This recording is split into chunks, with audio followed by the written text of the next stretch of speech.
L'exploitation du chantier. L'exploitation est la phase la plus importante qui demande beaucoup de technicité, d'investissement, de vigilance, de concentration, d'attention et de sécurité des ouvriers dans le chantier. Quelles sont les bonnes pratiques de l'exploitation? Tout commence par la délimitation du chantier, car il ne faut pas commencer à creuser si vous n'avez pas un bon plan de travail. Généralement, il faut fixer les limites du chantier pour prendre en compte tous les puits tests positifs, c'est-à-dire les puits où il y a du gravier. Dans le cas où un puits négatif se trouve entre deux puits positifs, on peut le considérer dans les limites du chantier. Les limites extérieures doivent inclure le maximum de bons points. Et la forme doit être au maximum rectangulaire en suivant la direction du gravier. Ne pas oublier que si le gravier est profond, c'est-à-dire plus de 5 mètres, il faut élargir les limites car vous aurez besoin de plus d'escaliers pour atteindre le gravier en sécurité. N'oubliez pas aussi de mettre des piquets pour marquer ces limites. Ceci est particulièrement important pour que les équipes qui travaillent à côté connaissent les limites. Mais attention, il faut avoir une autorisation avant de commencer l'exploitation, car l'exploitation ne peut pas être faite que dans une parcelle autorisée et délimitée. Dans le module sur le PK concernant le code minier, vous verrez les types d'autorisation nécessaires. Si vous n'avez pas d'autorisation, vous êtes un clando et risquez d'être sanctionné. Une fois délimité, vous êtes prêt pour commencer. Mais avant, il faut débarrasser le terrain de toutes les plantes et herbes qui sont sur le terrain. Il faut d'abord les enlever avant l'exploitation, mais il ne faut pas les enlever n'importe comment. D'abord, il faut s'assurer que vous avez bien négocié avec le propriétaire terrien si vous allez détruire des champs ou des arbres. Parfois, il faut payer le propriétaire pour cela, mais tout dépend de la négociation que vous faites. Il faut leur expliquer aussi que vous allez utiliser les bonnes techniques pour reboucher les trous et réhabiliter les terres après, car les terres pour l'agriculture peuvent devenir rares si les diamineurs n'utilisent pas de bonnes pratiques. Parce qu'avec les mauvaises techniques, on ne rebouche pas les trous, donc les terres ne sont plus bonnes. On ne peut plus les utiliser pour planter. Il faut enlever soigneusement la terre riche de la surface, c'est-à-dire la terre arable où on peut planter des champs. La profondeur de cette terre riche varie, mais ça peut être juste 5 cm ou même 50 cm. Dans tous les cas, il faut garder cette terre à part et même la couvrir avec une bâche si vous en avez pour la protéger, car elle doit être utilisée après pour replanter dessus. Sinon, même si vous rebouchez le trou sans mettre la terre riche qui a été enlevée, rien ne va pousser dessus comme dans le passé, où les grandes sociétés minières ont raclé toute la terre et aujourd'hui c'est de la terre nue, comme vous voyez dans les photos. Aujourd'hui, ces types de pratiques sont contre la loi. Passons maintenant à la prochaine étape, qui est la technique des escaliers. Ceci est une technique simple, mais très efficace pour extraire tout le gravier et puis de reboucher le trou au fur et à mesure. Comment on fait cette technique des escaliers? Cette technique se fait en 4 étapes. D'abord, il faut diviser votre chantier en ce qu'on appelle des blocs. Regardez le diagramme. Là, vous voyez les limites du chantier avec des points positifs où vous avez trouvé du gravier. On vous montre aussi la direction du gravier. Pour mettre les blocs, vous prenez le rectangle de votre chantier et vous divisez en 4 petits rectangles. Chaque bloc va traverser la ligne du gravier. En général, il faut faire les rectangles du haut et du bas un peu plus larges que les rectangles au milieu. Ceci permet à 2 équipes de travailler en même temps, une équipe en haut et une équipe en bas.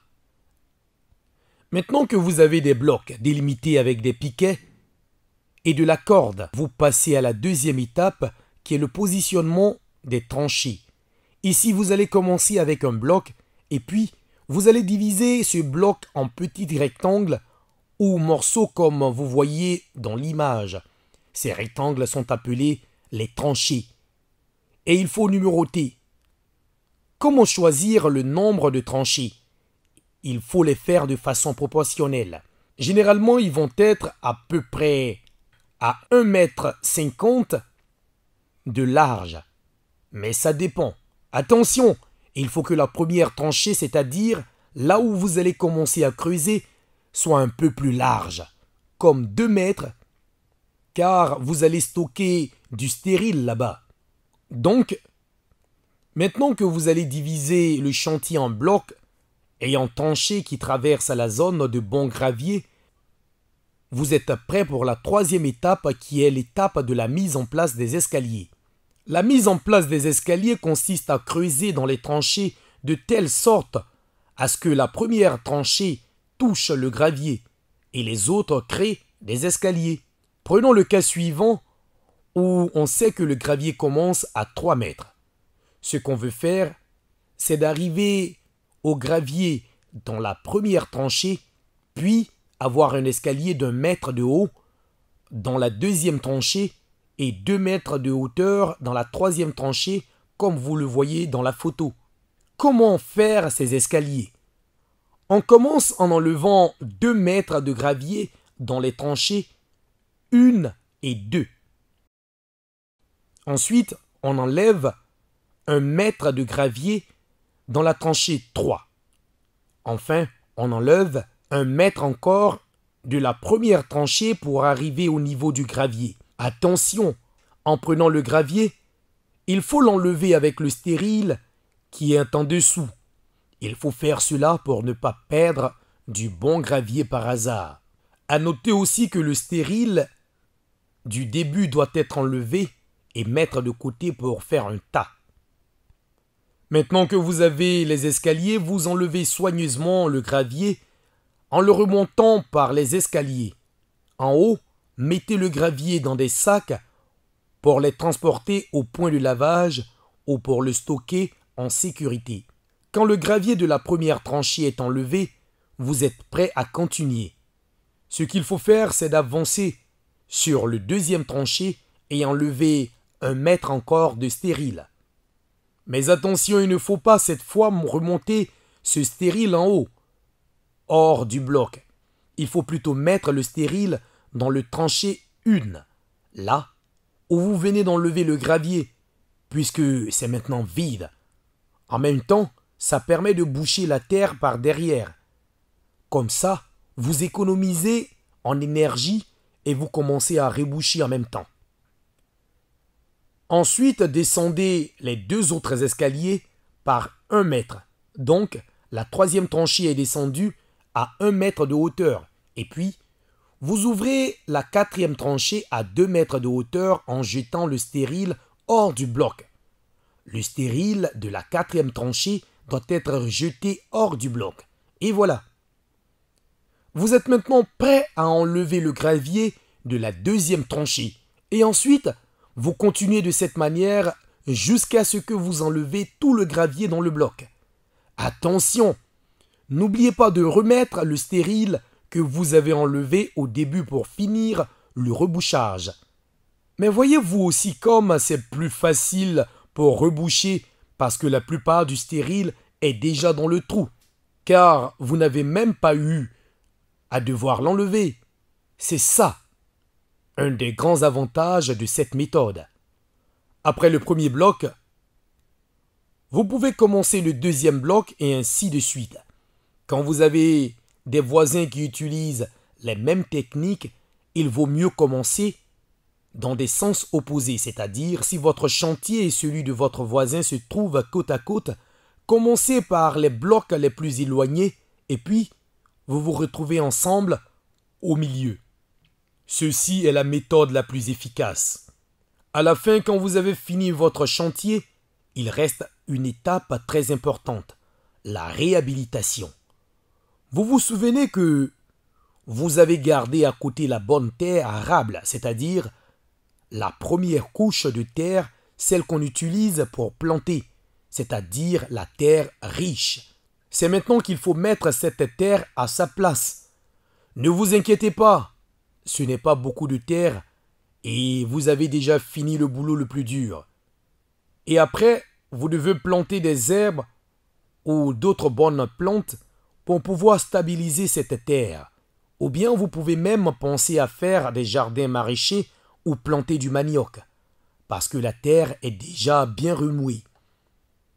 C'est bon de planter tout de suite. Parfois, les artisans miniers eux-mêmes plantent des petites fermes, ou bien le propriétaire terrien donne son autorisation au groupement de femmes pour le faire. Ceci est bon pour le village, mais aussi bon pour les planteurs, car ils ne vont plus avoir peur que les diamineurs vont endommager leurs champs, car vous avez utilisé les bonnes techniques et vous avez extrait tout le gravier. Mais attention, n'oubliez pas que le gravier, une fois enlevé, ne revient plus. Donc, quand vous enlevez tout le gravier avec les bonnes techniques, c'est le moment pour convertir cette terre à l'agriculture et ne plus faire de l'activité minière dessous. Car, dans tous les cas, il n'y a plus de gravier, plus de diamants. Enfin, il faut noter que parfois il y a des endroits où c'est difficile d'appliquer exactement les escaliers car il y a trop d'eau ou boue. Dans ces cas, il faut adapter les techniques aux réalités. Généralement, il faut penser à élargir les dimensions et faire des plus petits escaliers car c'est plus facile à sécuriser. Faire des escaliers avec une petite pente pour être plus stable. Il faut utiliser du bois ou des sacs remplis de sable pour sécuriser les escaliers comme murailles. Parfois, il faut même dévier l'eau. L'essentiel est de faire une analyse pour connaître où se trouve le gravier et puis d'appliquer au maximum les techniques pour être plus efficace. Mais qu'est-ce qu'on fait avec tout le bon gravier qu'on a extrait? Il faut le laver bien sûr, car ce n'est pas du gravier qu'on veut, ce sont des diamants. Il y a beaucoup de méthodes de traiter le gravier. Pour des gros opérateurs, il y a des machines très chères et compliquées qui ont même la possibilité de détecter des diamants avec des lumières spéciales et de les attraper. Pour des petits exploitants, ce n'est pas nécessaire d'avoir toutes ces grandes machines. Généralement, la méthode la plus simple, c'est le lavage artisanal avec des gigues rondes ou carrées. Parfois, il y a des gros cailloux dans le gravier.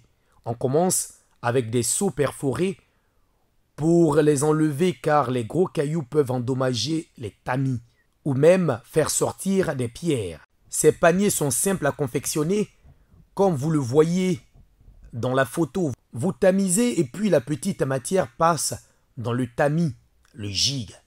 Ensuite, le tamis est utilisé pour laver toute la terre, surtout la terre rouge qui colle aux petits cailloux et diamants. Ensuite, en faisant un mouvement que tous les diamineurs connaissent bien, ils vont concentrer les pièces dans un endroit.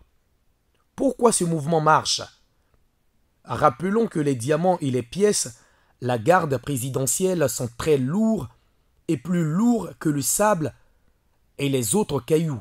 Donc en remuant sous l'eau, tout ce qui est lourd va aller vers le bas et va être concentré. On appelle cette technique le triage par densité. Attention, beaucoup de diamineurs font l'erreur de passer trop de temps en train de laver sans prendre de repos. Ceci n'est pas bon, car si vous devenez fatigué, vous pouvez rater un diamant ou faire tomber du bon gravier dans l'eau. C'est pour cela qu'il est recommandé de passer un maximum de 2 heures dans le lavage et puis de se reposer une demi-heure. Faites-en tour de rôle et puis vous n'allez pas perdre. Il y a aussi des méthodes mécanisées pour les petits exploitants. On appelle ces machines des gigues mécanisées ou des laveries mobiles.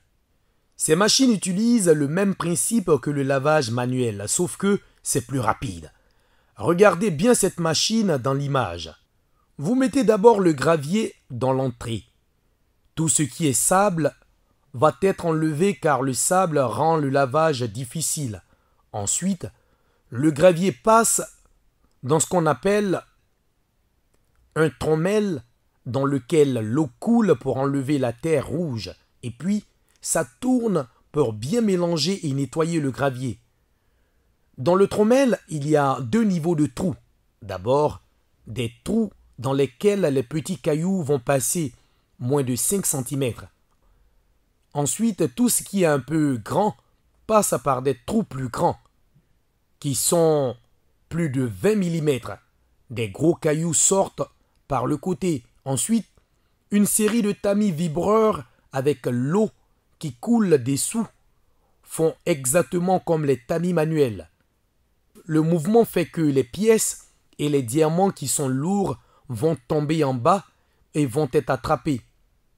Le tamis est généralement 3 mm, mais vous pouvez faire pour tout type de maille ou faire plusieurs mailles.